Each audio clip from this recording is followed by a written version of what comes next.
속 시원하게 톡 쏘는 미디어 토크쇼 미디어톡. 오늘은 월간 미디어톡입니다. 한 달에 한 번 월말에는 변상욱 대기자님 모시고 지역 언론과 관련된 이야기를 좀 하기로 했습니다.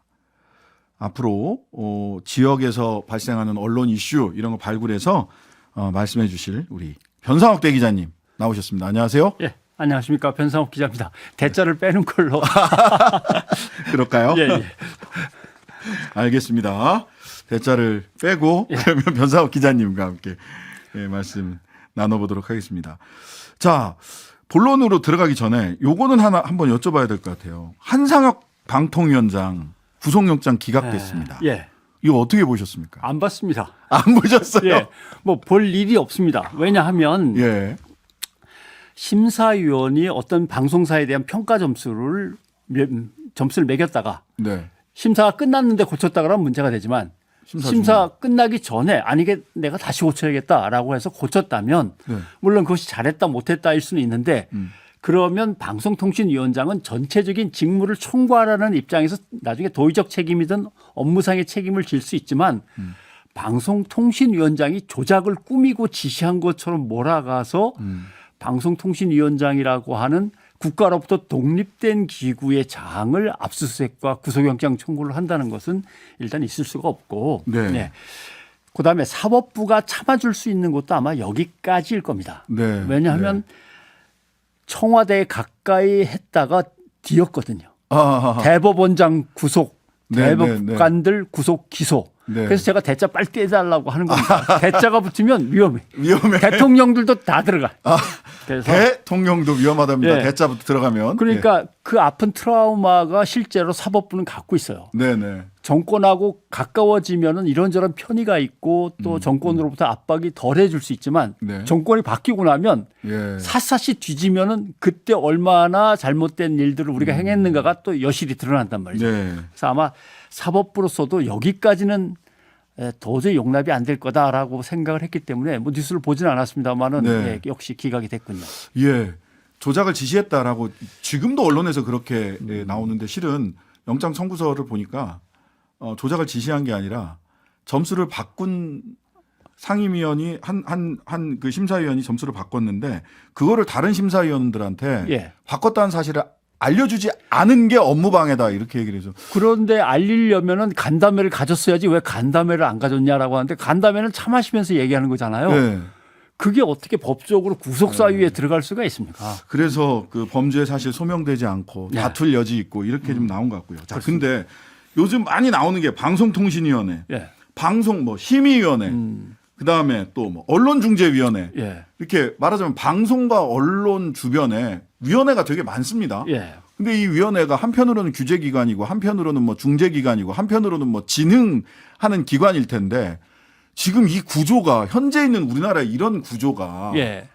실제 언론의 자유, 독립성, 객관성 이런 거 보장할 수 있습니까? 현재 일단 구조로? 방송이 사용하는 전파는 국가의 자산이고 국민의 자산이지 정부 자산이 아닙니다. 네. 이건 마치 그린벨트나 마찬가지일 수도 있고 또는 깨끗한 수자원일 수도 있고 해서 함부로 건드릴 수 없는 거거든요. 네. 정치적인 어떤 목적에 의해서. 근데 이 문제는 대한민국은 실제로 법으로 보장되는 독립성과 자유가 지금 있다고 생각하시면 큰 오산입니다. 없습니다. 네. 법으로 자유와 자율성, 독립이 보장이 되지 않습니다. 왜냐하면 헌법에는 다 그렇게 되어 있습니다. 헌법 그렇죠. 정신은 그렇게 되어 있지만 법과 제도의 운영상에선 전혀 달리 움직이고 있습니다. 법이 가로막으면 도망쳐갖고 시행령으로 눌러버리기도 하고 네.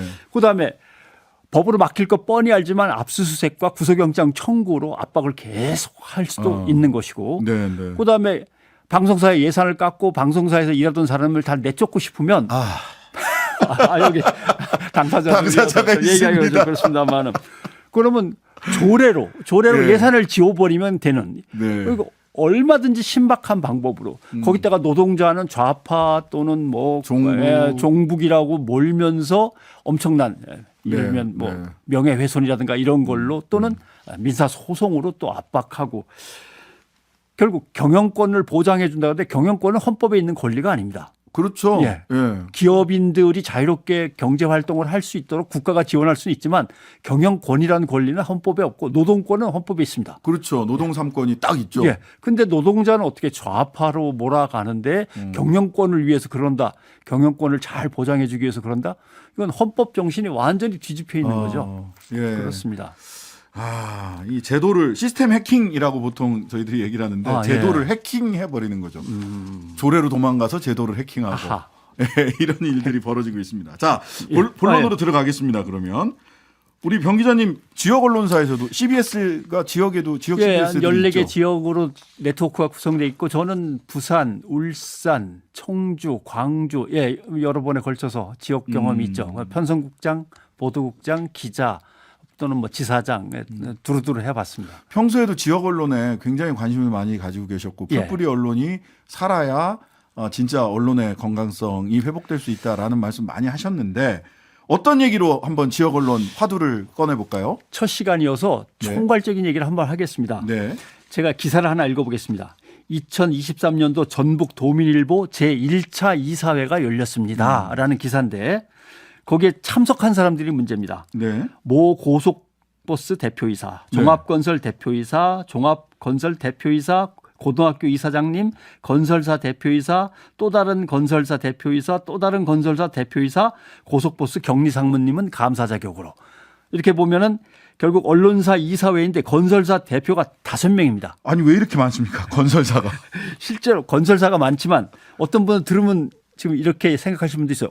건설사도 있고 운송회사도 있고 학교도 예. 있고 뭐 두루두루 섞여 있네. 그러네요. 그러나 고속도로, 그렇지 않습니다. 고속버스. 왜냐하면 거기에 등장하는 고등학교는 고속버스 회사가 갖고 있는 계열사입니다. 유한회사인 고속버스 회사의 계열 학교고요. 네. 그다음에 우리나라의 특징은 고속의 경제 성장과 국토 개발로 이게 압축적으로 진행되면서 네. 건설사, 고속버스 회사, 물류기업이 특수관계로 다 묶여 있습니다. 예. 대부분 고속버스 회사는 건설회사를 갖고 있거나 건설회사는 고속버스를 갖고 있고 이래서 그럽니다.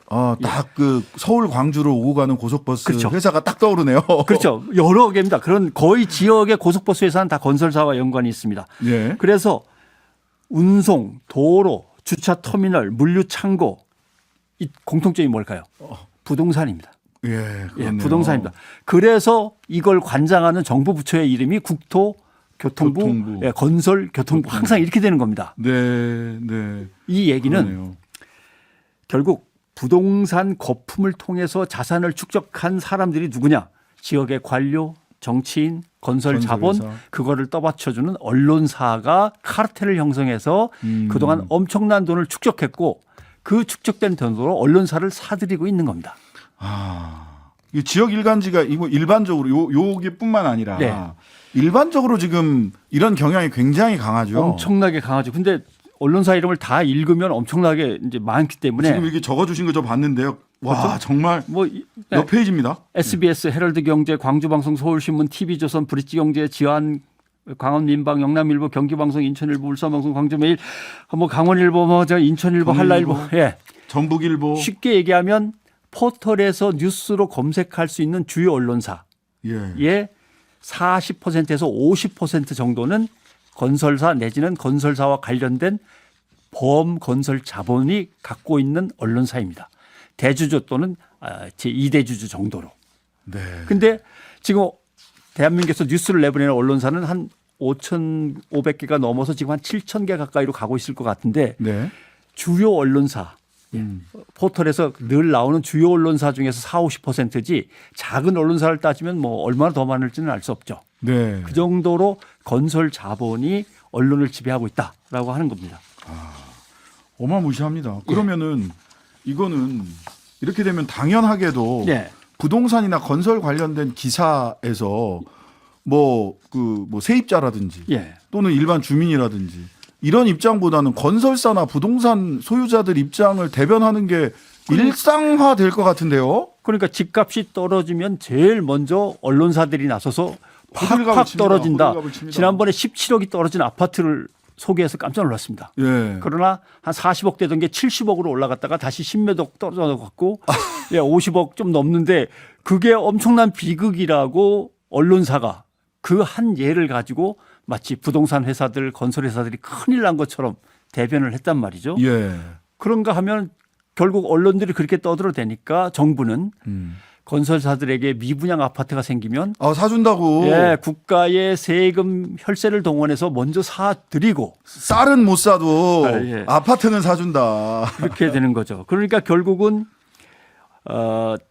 지역 언론을 비롯해서 중앙 언론까지 그 소유 구조에서 건설 자본들이 장악하기 시작했고 네. 중앙정부, 지방정부의 개발 정책이라든가 네. 그다음에 지역의 여론을 부동산 여론을 취재하는 언론들이 거기에 하나의 카르텔로 해가지고 기사를 계속 왜곡 변질시키고 있는 거죠. 그러니까 올바른 여론이 형성되지 않고 올바른 정보가 국민들한테 전달이 되지 않는 겁니다. 네. 그런 문제가 있는 거죠. 그런가 하면 또 정확한 정보가 나갈 때도 있습니다. 부동산에 대해서. 네. 왜냐하면 제가 하나 읽어볼까요? 네. 중흥건설 고향 덕은 중흥 S클래스 파크시티 22일 드디어 견본주택 개관. 헤럴드 경제인데 중흥건설 소유입니다. 그렇죠. 자기가 그 소유 귀속돼 있는 건설회사니까 이렇게 좋은 기사들을 시시때때로 정확하게 신속하게 전달하기도 하지만 그러나 진정 이 나라의 개발과 부동산 정책이 어디로 가냐에 대해서는 폭넓고 비판적인 시각으로는 접근을 안 하는 거죠. 모델하우스 개관이 중앙 언론사에서 다룰 만한 가치 있는 기사인지 저는 잘 모르겠습니다. 정말로. 실제로는 이거보다도 더 엄청난 게 있는데 예. 뭐 부산의 예를 든다면 네. 부산 민원연 같은 경우 내놓은 걸 보면은 네. 부산일보의 독자위원회 63%는 기업인이다. 그다음에 부산일보의 CEO 아카데미가 있는데 거기에도 대부분 지나간 사람 그러니까 거기를 거쳐간 사람들이 고위공무원, 기업인, 정치인이며 지역의 유력 일간지 부산일보의 독자위원회 역시 다 그런 사람들이다. 그러니까 결국은 대표가 검찰에 기소됐습니다. 네네. 왜 그러냐면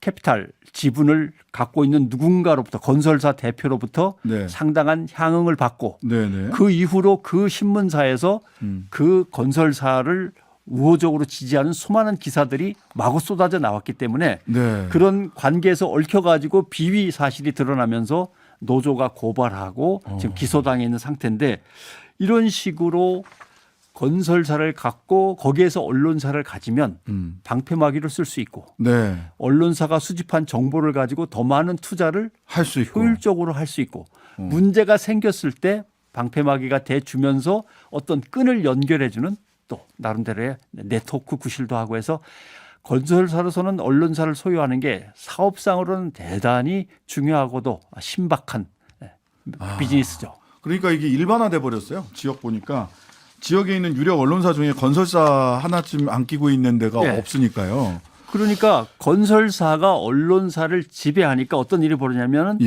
대통령이 건설 폭력 노동자들 건폭이라고 흔히 부르죠. 건폭. 예.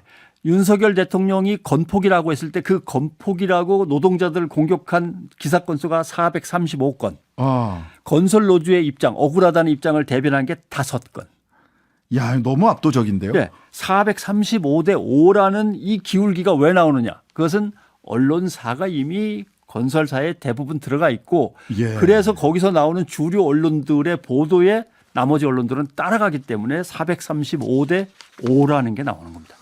자, 이렇게 되면 건설사나 그러니까 노동자들에게는 건폭이라고 하면 또 이제 뭐 건설사나 또는 뭐 부동산과 관련해서는 그 언론에서 아주 뭐 취급하는 방식이나 대우가 아주 다를 거가 예상됩니다. 뻔한 거죠. 그리고 기업이 언론을 소유할 수도 있습니다. 사실 언론사들이 너무 어렵기 때문에 돈 많은 기업이 뭐가 주주로 나서주지 않으면 쫄딱 망할 수도 있죠. 그럴 수도 있죠. 다만 문제는 여러 업종의 이해관계가 서로 견제와 균형을 이루면서 민주적인 발전이 이루어지는 건데 하나의 업종에서 언론사를 독과점하다시피 이렇게 나가면은 여론도 그렇고 정책도 그렇고 제도도 특정 업종에 유리하게 계속 끌려갈 수밖에 없죠. 그게 결국 부동산 거품입니다. 그렇게 되는 것이고 과연 이것을 언론사들이 어떻게 벗어날 수 있을까? 이게 이제 숙제죠. 이게 이렇게 심각한데 네. 오히려 이제 다 건설 자본들이 언론을 가지고 있으니까 언론에서는 잠잠합니다. 예. 왜냐하면 실제로 건설사의 이런 분양 광고라든가 역시 이런저런 광고들이 언론사의 주 수입원인데다가 네. 자기의 주인으로 모시는 입장이기도 하고 여러 가지 어렵고 그래서 건설사들이 뭔가 언론사를 소유할 때 지방자치단체장한테 신고를 하게 돼 있습니다. 네. 그 신고에 어떻게 중립과 독립을 보장하겠다는 네. 약속을 해라. 네. 라고 법안을 한번 만들어 보자라는 논의가 진행 중인데 네.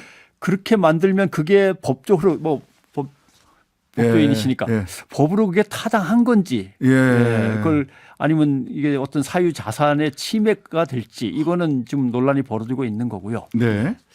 그 뭐 저는 법 기술로는 가능한 부분들이 있다는 생각이 드는데요. 네. 근데 아까도 말씀드렸다시피 시스템 해킹하는 다양한 방법들이 있기 또 때문에 빠져나갈 수 있죠. 또 빠져나갈 수 있는 방법 또한 다양해질 것 같아요. 예. 자, 서울에 있는 언론도 마찬가지지만 사실은 뭐 최근에 SBS 관련해서도 건설사가 몇 퍼센트의 지분을 가질 수 있느냐 언론사에 예. 이런 것과 관련해서 시행령이 연관된 부분이 있기 때문에 건설 자본이 가지고 있는 방송국이라든지 이런 데가 그 시행령의 압박을 받고 있다라고 예. 하는 건교부를 통해서 건설교통부를 통해서 이런 얘기들도 있습니다. 이 선수들 사이에서는 돌아다니는 얘기도 있습니다. 예.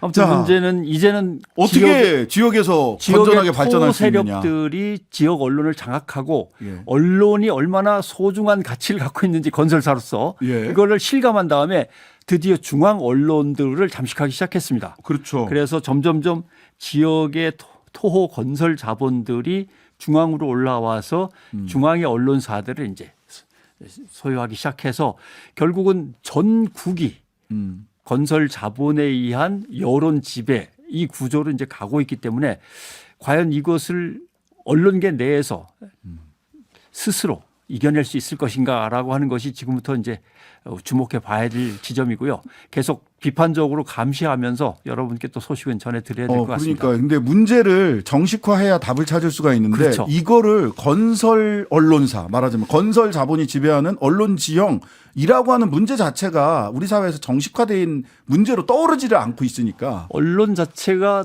청주에서 예를 들면 건설사 대표가 언론사 대표를 맡고 있는데 네. 지역의 개발 정책이 잘못됐다고 네. 난리를 치고 지자체장들을 갖다가 겁박을 했습니다. 네. 기사는 한 줄도 안 났습니다. 아마 모르실 겁니다. 네. 아무도. 몰랐습니다. 미디어 오늘과 미디어스라고 하는 매체 비평지 아. 그 두 곳만 이 기사가 났고 아무데도 난 적이 없습니다. 네. 그런 일들이 벌어지니까 결국 노동자들은 언론에 의해서 짓밟히는데 결국 건설 자본들은 언론에 의해서 계속 힘을 얻는 거죠. 네. 지자체장들을 쫓아가서 그따위를 할 수 있느냐고 정책을 비판할 정도의 힘을 갖는 거죠. 자, 오늘은 총론으로 지역 언론이 살기 위해서 이 건설 자본의 실질적인 압력을 어떻게 극복할 거냐라는 문제를 전해 주셨습니다. 변상욱 대기자와 함께한 월간 미디어톡 4주 다음 시간에 뵙겠습니다. 고맙습니다.